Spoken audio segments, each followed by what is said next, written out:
Kesari. So ఈ సినిమాకి ఈ స్క్రిప్ట్కి విజువల్గా చాలా పెద్ద స్కోప్ ఉండింది. సో భగవంత్ కేసరి అనే పాత్ర జర్నీ ఒక చోట నుంచి మొదలయ్యి ఒక అంబిషియస్గా వెళ్తుంది. ఈ క్యారెక్టర్ తాలూకు జర్నీని చెప్పడానికి రకరకాల బ్యాక్ డ్రాప్స్, రకరకాల సెటప్స్ ఈ సినిమాలో చాలా కీ. సో దాంట్లో ముఖ్యంగా I want to give the credit to production design Rajeevan గారు. ఫస్ట్ టైం ఆయనతో వర్క్ చేయడం. సో రాజీవన్ గారు ఎక్స్ట్రాడినరీగా ఈ సినిమాలో లైవ్లీనెస్ రావడానికి కావాల్సినటువంటి చాలా సెట్స్ ఆయన బాగా డిజైన్ చేశారు. అండ్ దాన్ని రామ్ ప్రసాద్ గారు ద సీనియర్ మోస్ట్ కెమెరామెన్ ఆయన చాలా బాగా క్యాప్చర్ చేశారు. సో వీళ్ళిద్దరూ ఈ విజువల్ సైడ్ ఈ సినిమాని భగవంత్ కేసరిని ఒక లెవెల్కి తీసుకొచ్చారు.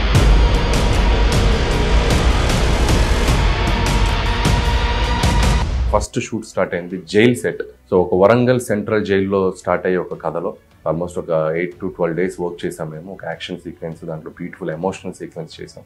జైల్ సెట్ చూస్తే షాక్ అవుతాం. ఏంటంటే జైల్ యాజ్ ఇట్ ఈస్ అంటే ఒక కొత్త వెర్షన్ లో జైల్ సెట్ వేసిండారు అనమాట. కొంచెం మనం Hollywood style of jail set వేసారు అనమాట.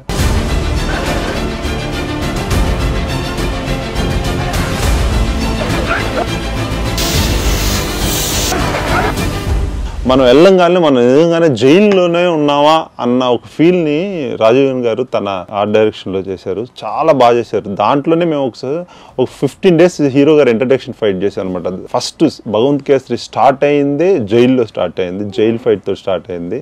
కెమెరాలో ఒక హాలీవుడ్ రేంజ్లో వచ్చి కనబడుతుంది అనమాట. ఆ జైలు ఫ్రేమ్ పెడితే ప్రతి ఫ్రేమ్ ఒక బ్లాక్. రాజీవన్ గారు చేసేటప్పుడే యాంగిల్ వైజ్ కూడా ఆలోచించేస్తా. అంటే యాక్షన్ ఏ బ్లాక్ పెట్టినా పర్ఫెక్ట్ యాంగిల్స్ తోటి పర్ఫెక్ట్ గా వచ్చేదన్నమాట. భగవంత్ కేసరి పాత్ర ఆడిటోరియంలో స్క్రీన్ లో మొదలయ్యేటువంటి ఫస్ట్ సెగ్మెంట్ అది. సో దాన్ని అద్భుతంగా షార్ట్ చేసాం మేము. సో అది థియేటర్లో డెఫినెట్గా మీ అందరినీ బాగా ఎంటర్టైన్ చేస్తుంది. చాలా ఎమోషనల్ మూమెంట్స్ మీకు ఆ జైల్ బ్యాక్ డ్రాప్ లో ఉంటుంది. So that is the first set.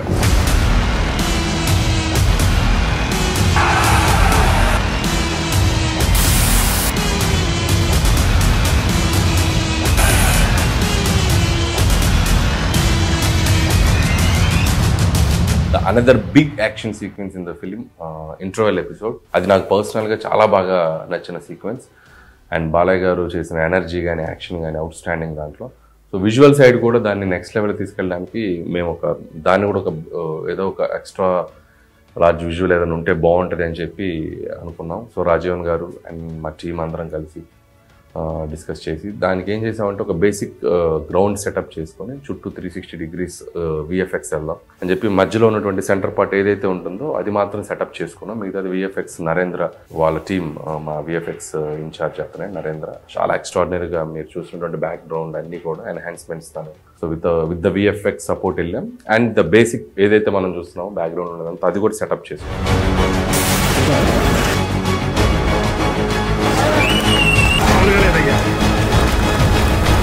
So interval sequence గురించి మాట్లాడేటప్పుడు సెట్ ఎంత బాగా వర్కౌట్ అయిందో రాజీవన్ గారు అండ్ మేము ఎంత బాగా అందరం టీం అందరం కలిసి వర్క్ చేసాం అంతే మాకు సపోర్టివ్గా నిలిచింది యాక్షన్ కొరియోగ్రఫీ చేసింది స్టంట్ మాస్టర్ వెంకట్. సో నా ఫస్ట్ ఫిల్మ్ నుంచి చేశాడు వెంకట్. పటాస్ నుంచి Pataas, Supreme, Raja the great, F2, Sarileru ఒకటి మిస్ అయ్యాడు అండ్ F3 చేశాడు. సో ఈ సినిమా తనకి కెరియర్లో నాకు తెలిసి చాలా మంచి పేరు తీసుకొస్తుంది. ఈ సినిమాలో యాక్షన్ సీక్వెన్సెస్ కూడా మేము చాలా లైవ్లీగా చేసాం. నాట్ లైక్ మనకి కమర్షియల్ ఫిల్మ్స్ ఉండే ఫైట్స్ మనం చూస్తున్నాం కదా, దాన్ని కొద్దిగా మేము బయటకు వచ్చి కొద్దిగా లైవ్లీగా ఉంటే ఎలా ఉంటాయి ఫైట్స్ అని చెప్పి లైవ్లీగా డిజైన్ చేసాం. ఈ సినిమాలో ఫైట్స్ ఏంటంటే బాలయ్య గారు లాంటి హ్యూజ్ యాక్షన్ హీరోకి కొత్తగా కొంచెం ఫాస్ట్నెస్ తోటి తీయాలంటే మాకు కూడా భయం. కానీ అన్న ప్రతి నిమిషాన్ని మా కోసం నమ్మించడం అనమాట. లేదు వెంకట్, మీరు నమ్మండి, ఆయన ఒక కొత్తగా చూపించారు, నన్ను నమ్మండి, ఆడియన్స్ ఎంజాయ్ చేస్తారు. బాలయ్య గారు నరకటాలు అయ్యని చూస్తాం, కొడితే ఎగరటాలు చూస్తాం. అలా కాదు, బాలయ్య గారు న్యాచురల్గా కొడితే ఎలా ఉంటుంది, బాలయ్య గారి స్పీడ్ ఎలా ఉంటుంది, బాలయ్య గారు ఇన్ని సినిమాలు చేసి కూడా కంటిన్యూగా 25-30 మందిని 100 మందిలోకి వెళ్ళి పులిళ్ళు పడితే ఎలా ఉంటుంది అని కంటిన్యూ యాక్షన్ చేసాం. బాలయ్య గారిది ఏంటంటే స్పీడ్నే పట్టుకొని ఈ సినిమాకు ఒక కొత్త హాలీవుడ్ రేంజ్లో ఆయనకి ఒక యాక్షన్ని డిజైన్ చేసాం. మీరు కంపల్సరీ మీకు సినిమాలో కొంచెం ఒక థ్రిల్గా ఫీల్ అవుతారు అనమాట ఆయన స్పీడ్ని. సో ఈ సెట్స్ ఈ లైవ్లీ అట్మాస్ఫియర్లో అంతే అద్భుతంగా యాక్షన్ కొరియోగ్రఫీ చేశారు Venkat. So Bhagavanth Kesari action side కూడా నెక్స్ట్ లెవెల్కి తీసుకెళ్ళడానికి so Venkat he did a fantastic job.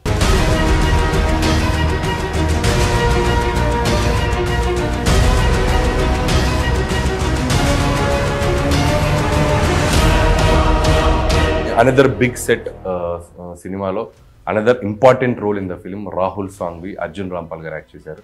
So భగవన్ కేసరికి ధీటుగా విలన్గా అర్జున్ రాంపాల్ గారి క్యారెక్టర్ ఉండబోతుంది. సో ఆయన హౌస్, సో అదే it's like a big shot in the country the character wise. Rahul Sanghvi one of the big business mans in the country అన్నట్టు.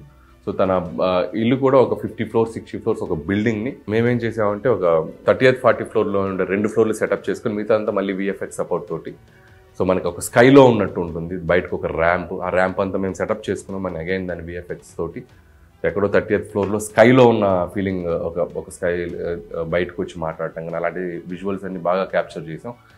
And ఈ particular house set visuals కూడా చాలా ఎక్స్ట్రాడినరీగా ఉండిపోతున్నాయి. సో అర్జున్ రాంపాల్ గారికి అండ్ దీంట్లో కూడా సెటప్ డిజైనింగ్ రాజీవన్ గారు చాలా బాగా చేశారు. అండ్ దాంట్లో హౌస్లో కూడా ఒక చిన్న చెట్టు కాన్సెప్ట్ ఉంటుంది. అది మా ఫ్రెండ్ సాయి ఉన్న రైటర్ తను ఇచ్చాడు ఐడియా. సో అది కూడా బాగా దాంట్లో ఇన్కార్పొరేట్ అయింది. సో సెట్ వైజ్ నాకు తెలిసి అనదర్ ఒక విలన్ హౌస్ అనగానే 30th 40th floorని మేము క్యాప్చర్ చేయడానికి చాలా బాగా కంపోజ్ చేసి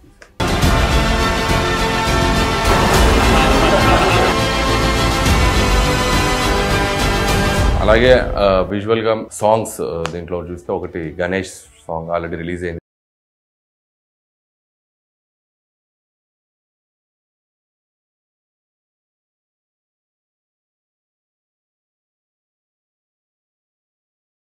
నాకు బాగా పర్సనల్గా నచ్చిన ఒక ఎపిసోడ్ టన్నెల్ ఎపిసోడ్. సో మీరు చూస్తున్నారు ఆ టన్నెల్ కూడా ఫారెస్ట్లో ఉండేటువంటి ఒక టన్నెల్ లాగా క్రియేట్ చేసుకున్నాం.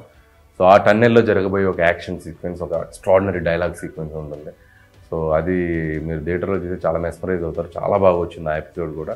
అండ్ దాన్ని కూడా టన్నెల్ మేము ఒక 30 feet 20 feet టన్నెల్ని దాన్ని ఒక హాఫ్ వేసుకొని దాన్ని ఎక్స్టెండ్ చేసుకొని మళ్ళీ విఎఫ్ఎక్స్లో దాన్ని మళ్ళీ క్రియేట్ చేసుకోవడానికి సపోర్ట్ చేసుకొని చేశాం. సో రాజీవన్ గారు వన్స్ అగైన్ ఈ సినిమాకి నిజంగా చెప్తున్నాను కదా, ప్రతి సెట్ ప్రతి ఐడియాని ఏదైనా చెప్పిన వెంటనే ఇది అవ్వదు ఇది అవుద్దా లేదనే డౌట్ లేకుండా దాన్ని ఎలా ఎగ్జిక్యూట్ చేయొచ్చు, అట్ ది సేమ్ టైం ప్రొడక్షన్కి ఫ్రెండ్లీగా ప్రొడ్యూసర్స్కి ప్రొడక్షన్ కూడా బర్డన్ లేకుండా దాన్ని ఎలా చేయొచ్చు అనే దాంట్లో డిస్కస్ చేసి నీట్గా చేసుకోవడం జరిగింది. సో టన్నెల్లో చాలా ఎగ్జైటింగ్ ఎలిమెంట్స్ ఉన్నాయి. I don't want to share ముందే. దాంట్లో ఒక చిన్న వాటర్ ఫాల్ బ్యాక్గ్రౌండ్ తీసుకున్న చిన్న బ్లాస్ట్ అవి జరిగినప్పుడు పైనుంచి ఒక వాటర్ పైప్ వాటర్ పడుతూ ఉంటుంది టన్నెల్లో. కొన్ని మాన్యువల్గా క్రియేట్ చేసుకున్నాం.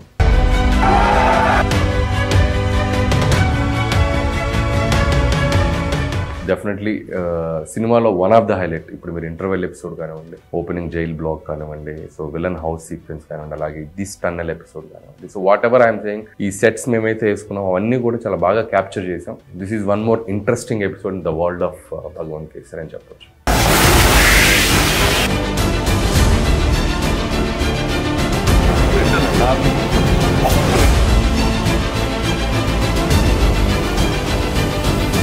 And the last but not the least, the climax. It's going to be sensational. So Arjun Rampal garu and Bhagavan Kesari and Rahul Sanghvi మధ్య జరిగేటువంటి ఒక extraordinary climax. It's going to be emotional climax అని కూడా చెప్పొచ్చు. చాలా beautiful emotions కూడా దాంట్లో మేము వర్కౌట్ చేసాం. క్లైమాక్స్ ఒక ఫ్లైట్ మిగతా నెంబర్ ఆఫ్ డిఫరెంట్ ప్రాపర్టీస్ పెట్టి చాలా బాగా చేశారనమాట. అంటే దానికి తగ్గట్టు ప్రొడ్యూసర్లు కూడా ప్రతి సెట్కి కూడా అస్సలకి ఆలోచించక ఎంత ఖర్చు అయినా కూడా సినిమా హ్యూజ్గా రావాలనేది ప్రొడ్యూసర్ ప్రతి నిమిషం ఆలోచించారనమాట.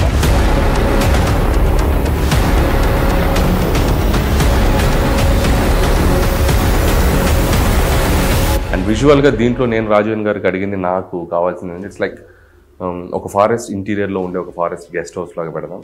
సో దాని లోపల ఒక మల్టీ మిలియనర్కి ఉండే గెస్ట్ హౌస్, పాడుబడింది కొన్ని ఏళ్ల తరబడి వాడని గెస్ట్ హౌస్ ఏమైనా అలాంటిది ప్లాన్ చేసినట్టు పెడదాం. ఒక చిన్న చార్టెడ్ ఫ్లైట్ కూడా, ఒక ఫ్లైట్ పాడుబడ్డ ఫ్లైట్. సో ఇలాంటివన్నీ కొద్దిగా డిజైన్ చేశారు ఆయన. So this is about the scale of భగవన్ కేసరి. సో నేను చేసిన 6 సినిమాలు 6 డిఫరెంట్ సబ్జెక్ట్స్, డిఫరెంట్ బ్యాక్డ్రాప్స్లో చేశాను. That is one innings. And maybe ఇది నా సెకండ్ ఇన్నింగ్స్ లాగా అనుకోవచ్చు. So me Anil Ravipudi, thank you.